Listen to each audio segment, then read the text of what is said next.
আমরা এই মামলাটি 17 এপ্রিল 2025-এ বিজ্ঞ আদালতে ফাইল করি।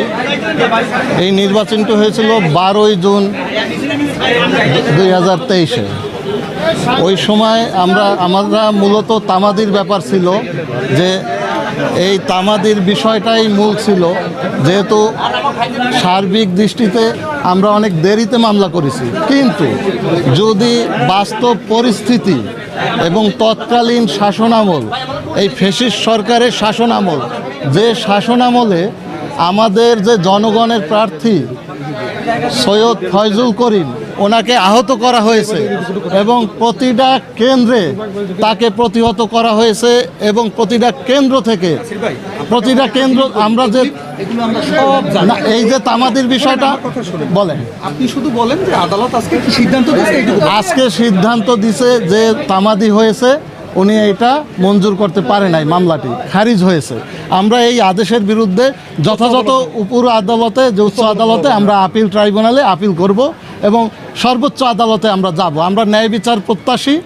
আমরা চাই যে জনগণের আশা আকাঙ্ক্ষা প্রতিফলিত হোক। আদালত কি যুক্তি দেখিয়েছে? আদালত ওই বলছে যে 30 দিনের বার আছে, 30 দিনের মধ্যে গেজেট প্রকাশের পরে মামলা করা যাইবে।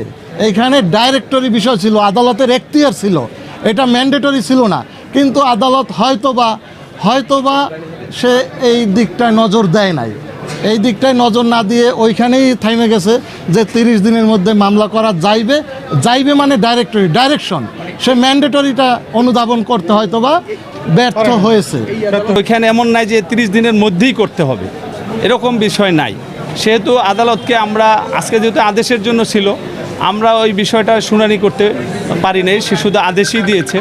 তো এখন সেই আদেশের এমন একটা বিষয় হয়েছে, হয়তোবা আদালত ওই ম্যান্ডেটরি বিষয়টাকে, ডাইরেক্টরি বিষয়টাকে ম্যান্ডেটরি হিসেবে নিয়েছে, যার জন্য আমাদেরকে যে আদেশ দিয়েছে, এই আদেশ তো যেহেতু আদালতের আদেশ, আমরা স্বাভাবিকভাবে এই আদেশকে শ্রদ্ধা করি এবং এই আদেশকে মেনে নেওয়াই আমাদের। আদালত যে আদেশটি দিয়েছে আপনি যদি একটু হুবহু বলেন।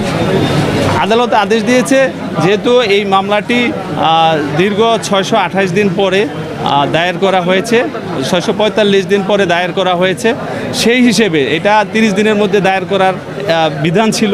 সেই হিসাবে 645 দিন ডিলে হওয়ার কারণে সে এটাকে গ্রহণ করতে পারে নাই। যেহেতু আজকে মেনটেনেবিলিটি শুনানির জন্য ছিল, সেটা সে গ্রহণ করতে পারে নাই। এটুকুই তার মূল ছিল, অন্য কোনো কারণে এই মামলাকে সে খারিজ করে দিয়েছে। এই আদালত খারিজ করে দিয়েছে। এই আদালত খারিজ করে দিয়েছে। কিন্তু এখন আপনারা কি করবেন?